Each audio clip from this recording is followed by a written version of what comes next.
በኦርቶዶክስ ተዋሕዶ ቤተክርስቲያን ላይ የጥላቻ ንግግር በግል የማህበራዊ ገጽ ላይ ሲለጥፍ የቆየው ግለሰብ በእስር ተቀጣ። የኢሉ አባቦራ ዞን ሁርሞ ወረዳ የፍርድ ቤት በግል ማህበራዊ ሚዲያ ገጾች ላይ የኦርቶዶክስ ተዋሕዶ ሃይማኖትን በሚመለከት የጥላቻ ንግግርና የሐሰት መረጃዎችን ሲያሰራጭ በነበረ ግለሰብ ላይ የ1 ዓመት ከ6 ወር እስራት ወስኗል። የተከሳሹ ማህበራዊ ሚዲያ ጥፋት ዝርዝር እንደሚመለከተው ቀርቧል። ተከሳሹ ተስፋ ሚካኤል ወንድም ተክሌ የተባለ ሲሆን በሁሩሙ ወረዳ 01 ቀበሌ ነዋሪ ነው።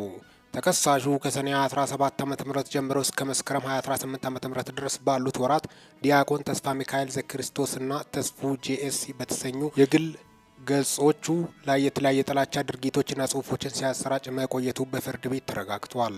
ከነዚህም መካከል 1. በእመቤታችን ቅድስት ድንግል ማርያም ስዕል ላይ የኤክስ ምልክት ማድረግ፣ 2. የቅዱስ ክርስቶስ ሰምራ ስዕል ላይ የውሻ ምስል አያይዞ አቡነ ቡቼ የሚል ጽሁፍ መለጠፍ፣ 3. በቪዲዮ ቀረጻ የእመቤታችንን ስዕል መጣል፣ ስለ አቡነ ተክለ ሃይማኖትና አቡነ አልባቲ ተክሌ የሚሉ ቃላትን በመጠቀም ጽሁፎችን መጻፍና መለጠፍ፣ 4. ኦርቶዶክስ ካልታደሰች ዕጣ ፈንታዋ ሙዚየም መሆን ነው የሚል መልእክት ማሰራጨት፣ 5. 44ቱን አምላክ አመልካለሁ ራሴን ክርስቲያን እላለሁ የሚል መረጃ መለጠፍ፣ 6. ታቦት ጽዮን ሽንት ቤት የሽንት ቤት ፎጣ በሚል አግባብ የሌለው ጽሁፍ ማሰራጨት። የህግ ተጠያቂነትና ውሳኔ። በወረዳው የጸጥታ አካላት ክትትልና ቁጥጥር ስር የዋለው ተከሳሹ በፖሊስና በአቃቤ ሕግ የጋራ ምርመራ ተደርጎበታል።